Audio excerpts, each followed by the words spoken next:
We are Pro Cannabis Media.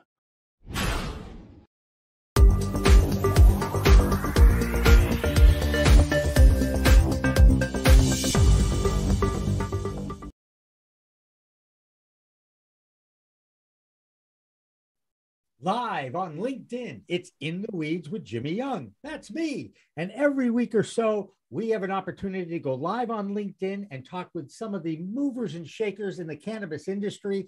And one is joining us from California. So once again, Pro Cannabis Media is going to coast with coverage and talk and information for you, the Canna Curious out there. Joining me today is an attorney from Long Beach, California.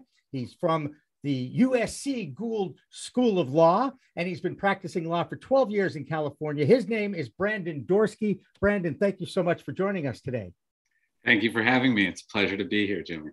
And it says right under your name, Chief Executive Officer at Fruit Slabs. And I'm going out on a limb that you're wearing your brand hat. Am I right? That is correct. Yeah. Tell me, Brandon, please, what is Fruit Slabs? I have a feeling it's an edible product. Fruit Slabs are an edible product. Fast way to describe them is they're like an adult fruit roll-up. It's cannabis-infused fruit leather. We make it with THC. We make it with CBD. You can even find non-infused versions of it at our retailers. We started making it in 2015. And, it's nature's candy times the devil's lettuce. Makes a really fun snack. I like that. That sounds like a commercial, or at least a drop-down line, as they say in branding. Is it? Yeah. I'm sure. Yeah. Hey, so as someone who's been in California for quite a while and now practicing law there, that, as you know, #1 market in the United States for the cannabis industry, but they have had some issues with making the right decisions about regulations and rollouts. And I know the whole story of the medical side of things that was brought in 1996, I believe, maybe 95, but it was that certainly one of those 2 years. What do you think is the biggest challenge in the cannabis industry in California? That's an excellent question. That's what I do.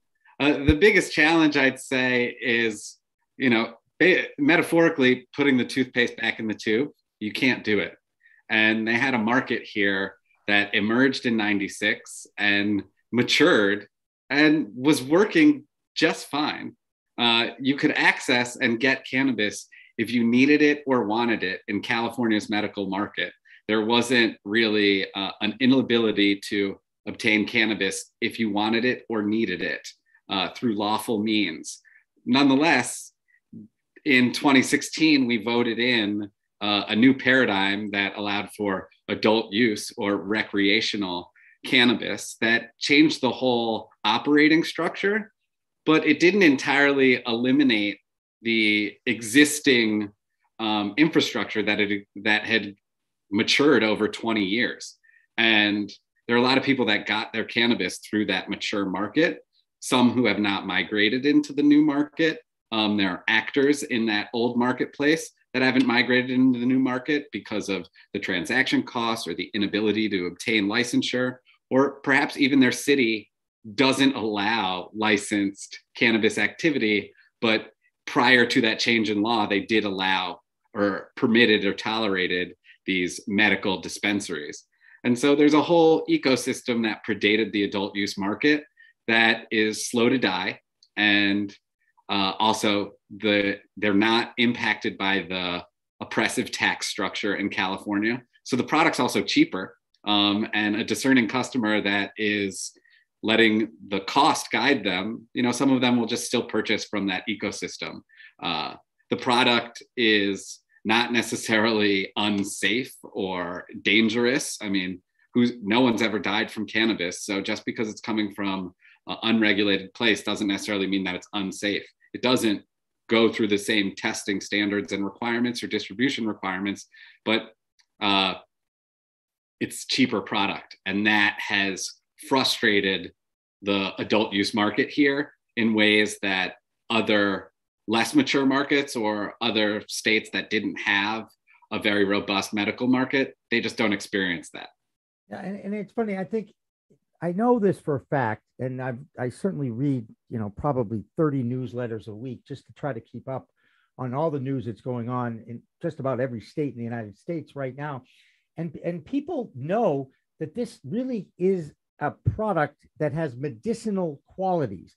I think it's something like 68% want it legalized in the United States, and 90% recognize that it has medicinal qualities. Now, unfortunately, no one was asked in the US Senate in Washington, D.C., because they're still clueless and they're living in, 40 years ago. But I digress, like I do all the time. It is a medicine. It is a medicinal product. And it's different for every person because the endocannabinoid system in every person is different.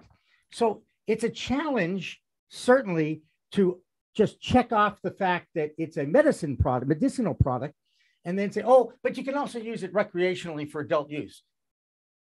Maybe, did California get it wrong? Maybe they should just blow up the adult use market and go right back to an open medical market, which is pretty much how you described what it was like in California. And by the way, I was there once and I did order it and it came to the door and they didn't know me from a hole in the wall. So it works, Yeah.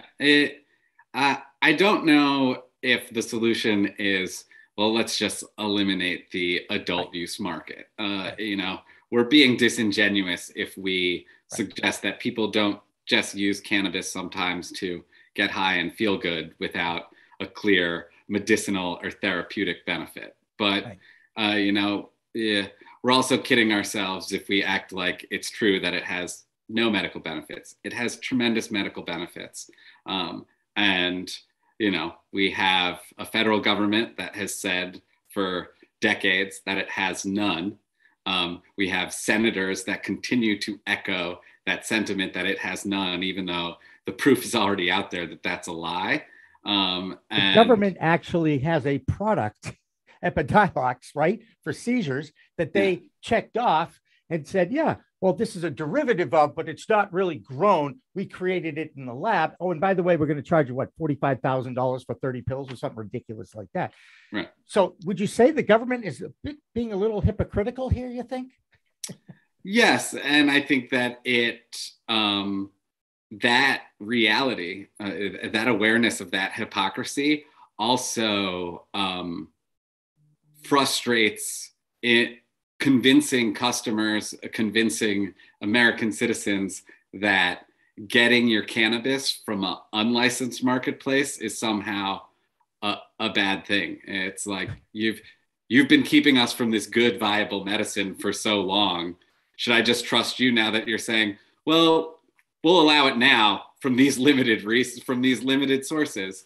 And, so it's not necessarily working the way the politicians expected. And that's also just a vestige of the reality that it was criminalized for so long, suddenly because you instituted a set of laws in some state or at the federal level, you still had market actors in this business for decades who weren't frustrated by the fact that it was illegal. So they're also not going to be frustrated by the changing legal paradigms at a state or federal level. And that impacts how these different states' businesses roll out, because essentially these are new businesses entering a marketplace where there are definitely already existing businesses, granted they're underground, in place. And every place that has new cannabis laws, they're really introducing a new business paradigm to an already pre-existing ecosystem. Yeah. And look, I have a medical card in Massachusetts, which is where I live and where I grown up and everything. And, I got it in 2013 when the medical program started. I have a horrific arthritis, 4 surgeries in 22 years. You don't need to hear me talk about my body. Okay. And I'm sure there are people muting me right now. In fact, I know one of them. Anyway, the point is, was that always the decision when you're in your teens, let's just say, because a lot of people experiment with different things when they're in their teen years because they've been told not to do something. And a child's job is to do pretty much, or at least push the envelope of whatever mom and dad tell me not to do, including touch that hot stove, because I don't know what hot feels like until I touch it. So my point is the decision to try an illegal product versus a legal product, and let's just use alcohol, for example, okay, in your teen years, Is that really the decision? Do you think people say, I don't want to touch that because it's illegal, or they just don't know enough about it? I mean, is that the first barrier to entry to taste this? Is that what the human is going through? And I'm not asking you personally, but I think we misunderstood that. I mean, I think accessibility is an issue. And so the laws influence the accessibility, and accessibility or lack thereof influences latent curiosity. If it's not easily available, are you really as curious about it? So as it becomes more readily available, people can entertain. It's much easier to entertain your curiosity versus having to jump through a bunch of hoops and know a guy who knows a guy who knows a guy. I know that guy. And, so that, I think that has changed the landscape and the appetite for it. But as a teenager who tried both, I didn't try one before the other because one was legal and one wasn't. Right. I really just tried what I was able to access because there was curiosity around, what do both of these things do? That's right. And actually, as I talk about this, I also preach all the time that this is a great opportunity for parents to talk with their children about these two products, because one has an acceptance level and an abuse level that has been around in the United States for as long as they got rid of prohibition.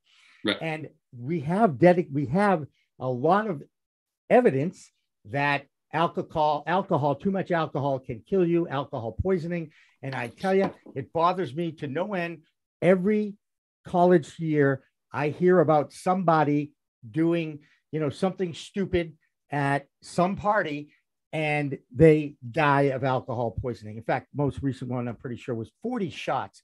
And I'm like, I don't think I've done 40 shots total in my life. And I drink it. I'm a social drinker. Okay. But it's just nuts to me that they continue to demonize the product instead of educating themselves so that parents can actually talk to the children about these two products. Because if you do compare one to the other, there's one that is pretty benign and the other is dangerous, and you have to have it. You have to be careful of it. By the way, not lost on me that edibles can give you a very uncomfortable experience as well. So I want to go back. First of all, do you think this is a good time if you're a parent to talk to your kids about these two products? Yeah, I think it's important for any parent to address the fact that these substances exist and the fact that they're readily accessible.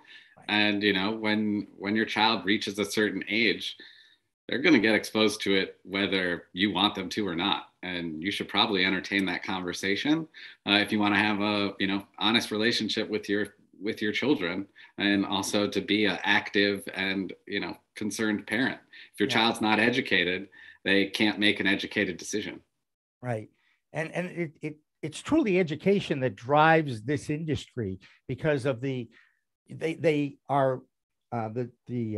regulations and the laws deny a lot of the businesses an opportunity to market their products in a traditional manner.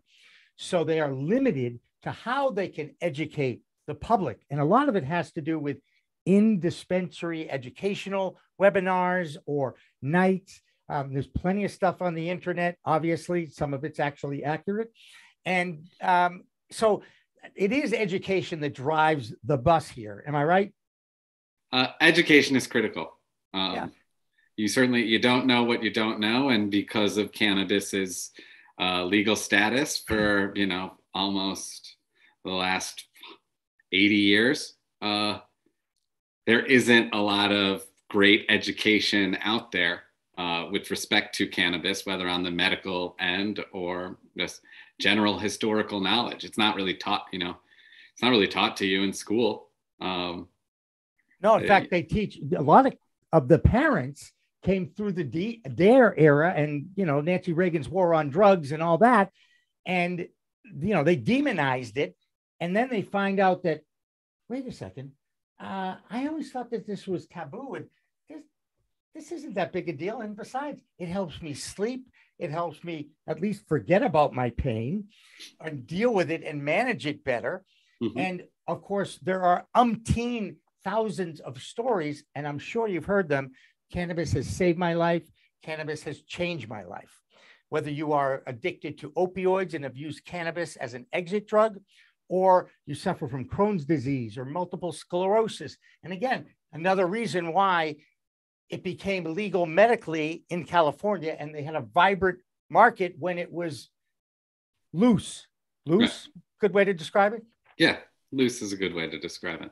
So, but as a consumer, I do admit when I go into a dispensary, and I'm really happy that I know that the product that I am using as a medicine has been tested thoroughly. In fact, I think Massachusetts has some of the strictest testing standards just because Massachusetts loves to be different.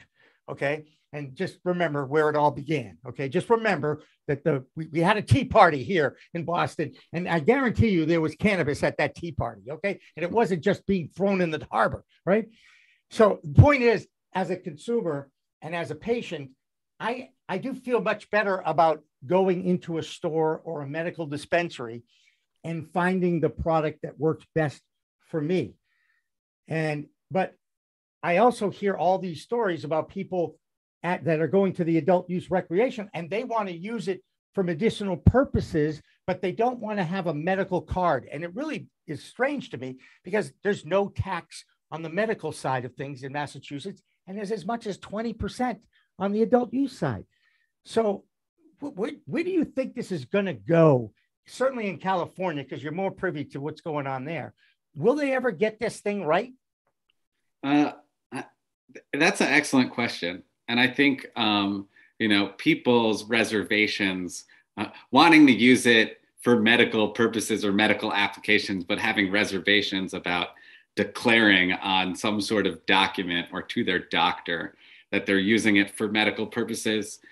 There's a lot of misinformation there. I think some people are still just afraid to document on paperwork that they are using cannabis out of fear that they're violating some federal law, even if their state allows it. I also think that people may have concerns about how it impacts insurance. You might have people in positions of trust or high profile employment where that public documentation of that, even if it's protected record, they may fear that being disclosed or coming out. There are all sorts of reasons why someone might not want to disclose that on paper, or think that rather than disclose this, I'm better off paying 15%, 20% in taxes. My suspicion is that's not a very heavy user. If you were a heavy user, that tax is a lot. And, you wouldn't, I don't think you would volunteer to repeatedly pay an extra 20% if you're shopping in the store every week. Right. And that's going on in Illinois. It's going on in Michigan. It's going on in Arizona. It's going on in Massachusetts. New Jersey and New York just voted in adult use as well. And, there are predictions that the New York market will eventually, and maybe be as soon as 5 years, equal to the California market. That boggles my mind. I think it's possible. I mean, harking back to what we discussed, the California market has a very mature and robust underground market that totally dwarfs the legal market. New York clearly has an underground, but not the way California did. And I think it's unlikely to dwarf, their underground market is unlikely to dwarf the legal market that matures there. That said, they legalized it. You can consume it anywhere. There are no retail shops right now, but you can still get cannabis in the city of New York, which means there's a robust underground market emerging that entrants to the market are going to have to compete with. And that underground market has a first mover advantage. So will there be aspects of New York there? Of California in New York's marketplace? I think so. Depends how they manage it and govern it. But every new state is trying to look at more mature markets and learn from the past and not make the same mistakes they still employ a bunch of career politicians and career people who have never done any business in cannabis and have no clue. And so most places aren't really setting up their systems right. And they're not appreciating a better design because they're just focused on getting a bag for their state or getting a bag for themselves. And by bag, I mean money. I understand. Although I appreciate the clarity there. I want to go back to your product and Fruit Slabs for a second. You did mention that they are in dispensaries. How many dispensaries is the product available in California? In California, presently, probably just under 100. So, not a full penetration of the California market. Yep. And then you mentioned California. I know you can't sell it across state lines, but you can sell the recipe for the most part. Am I right or wrong? Yes, we have actually licensed our recipe and process, and then the licensee buys packaging from us to the state of Washington. And we're planning on launching THC product in additional states. Oklahoma will be the next one. Then soon thereafter, hopefully Missouri and Michigan. And if I haven't named your state yet, certainly we'd like to bring Fruit Slabs to it. So contact us. All right. That's good. But, we are looking to expand, and how we can expand within the confines of the law. If the federal law changes, maybe we'll be able to distribute our product across state lines, but now we can't. Right.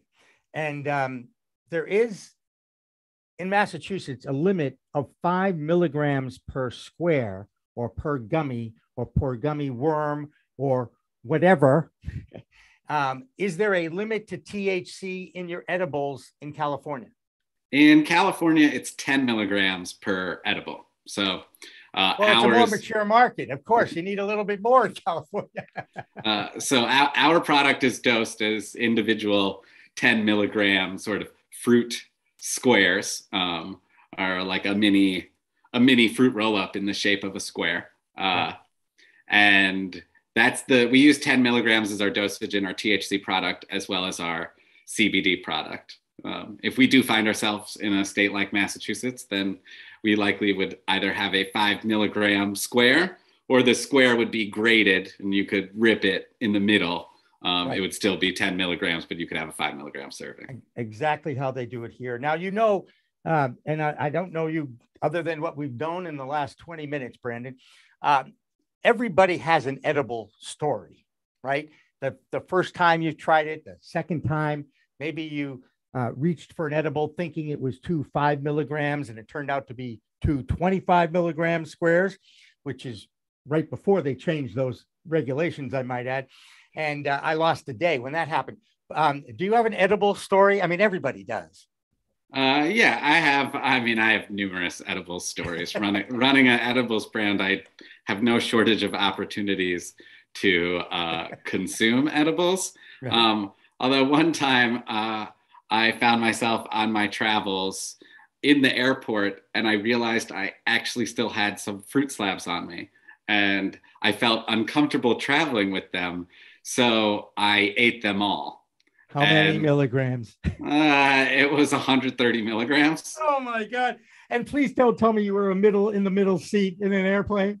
I was in a row all to myself. I watched Bohemian Rhapsody and then Deadpool, each of which I had not seen at the time. And I was hysterically crying during Bohemian Rhapsody. I'm sure the passengers around me were like, what is wrong with this guy?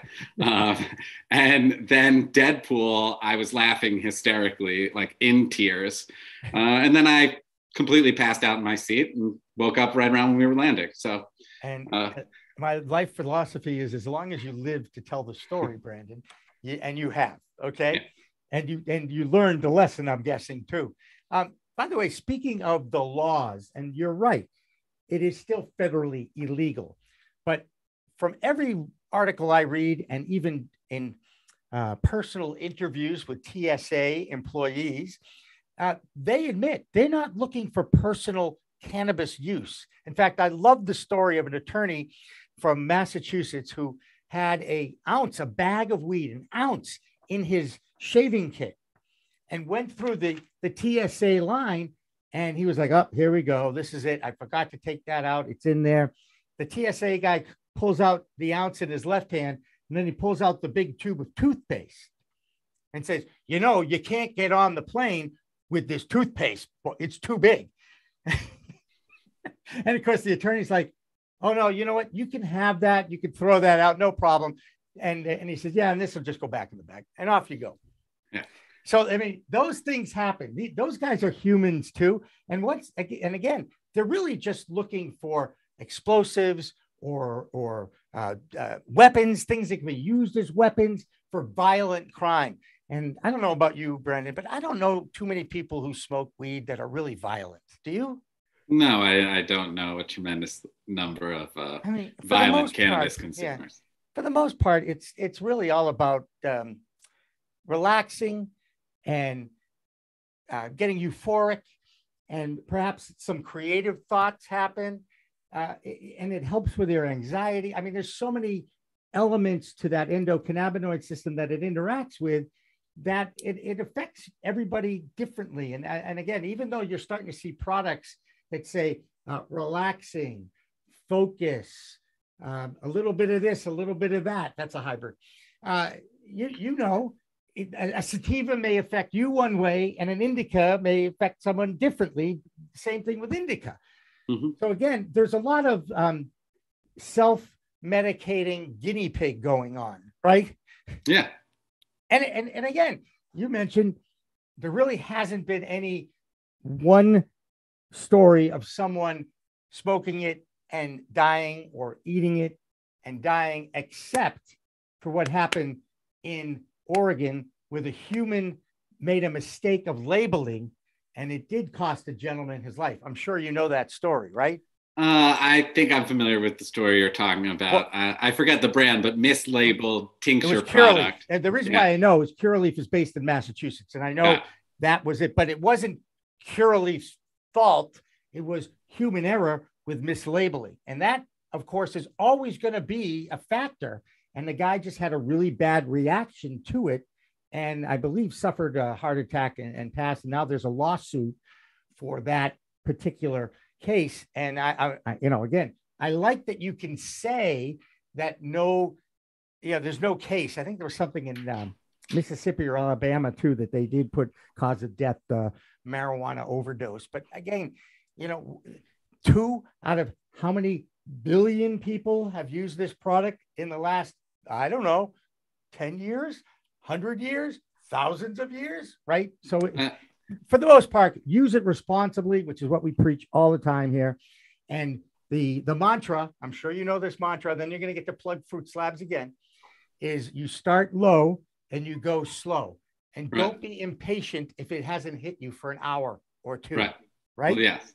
With edibles, certainly low and slow is the way to go. Okay. So how do people find Fruit Slabs if they want to at least talk to you about perhaps bringing it to their state, a legal state, legally? Certainly our website, fruitslabs.com, or if you're interested in our CBD product, fruitslabscbd.com. Then finding us on our socials, which for the most part are at Fruit Slabs on any social media platform.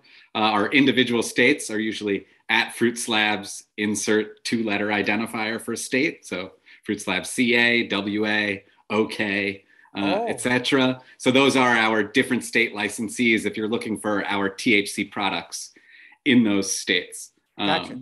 I like that. That's truly white paper, whatever they call it. That's very well done. You got some product you were going to do show and tell for us, and you absolutely. Do some show and tell here, and then we'll wrap this thing up for a Wednesday afternoon. This is the original Fruit Slabs lineup. We've got 4 flavors: our grape ape, yep, our tropical haze.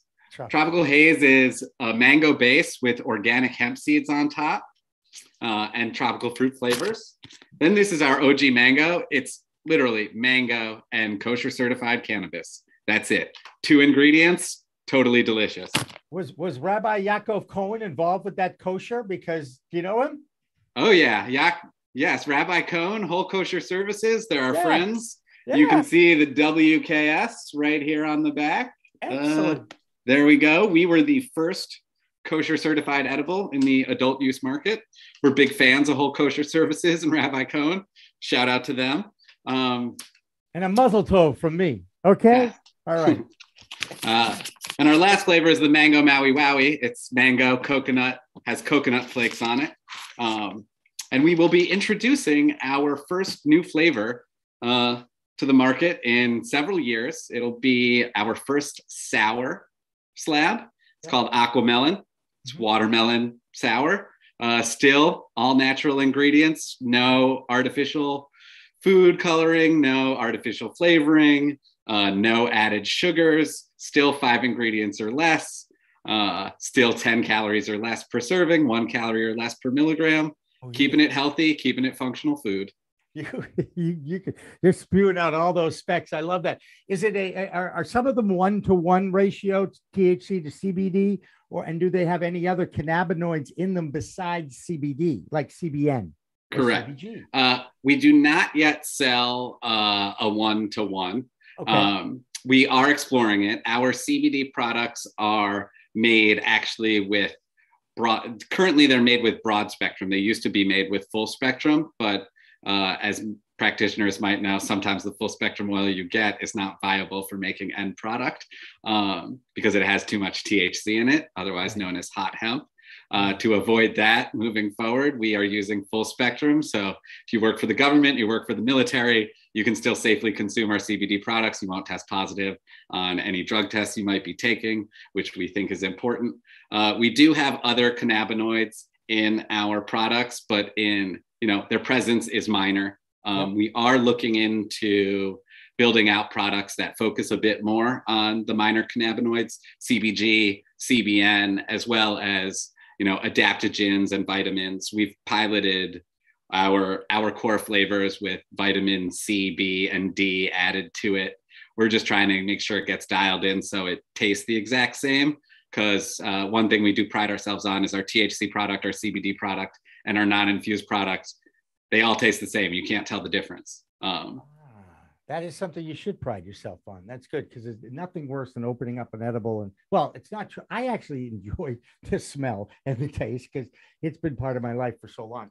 But anyway, Brandon, I want to thank you for taking the time and enlightening us on the East Coast about what's going on the West Coast. It's something we love to do on Pro Cannabis Media on a regular basis. It's why we're so proud of our news program called We Talk News with 12 different reports from different states around the United States. And this Friday, since we're live on LinkedIn now, we're going to be doing an international show with talk about what's going on in international markets with this product. And we have I always have an all-star lineup of people, and that's at 4 p.m. Eastern Time, Green Rush Live. So for Brandon Dorskey from Fruit Slabs, and for our entire team at Pro Cannabis Media, both of them, I'm Jimmy Young, and that'll do it for a live edition of In the Weeds with Jimmy Young. Thanks for watching, and remember, it's a whole new world of weed out there. Use it responsibly. Thank you for having me, Jim. It was great.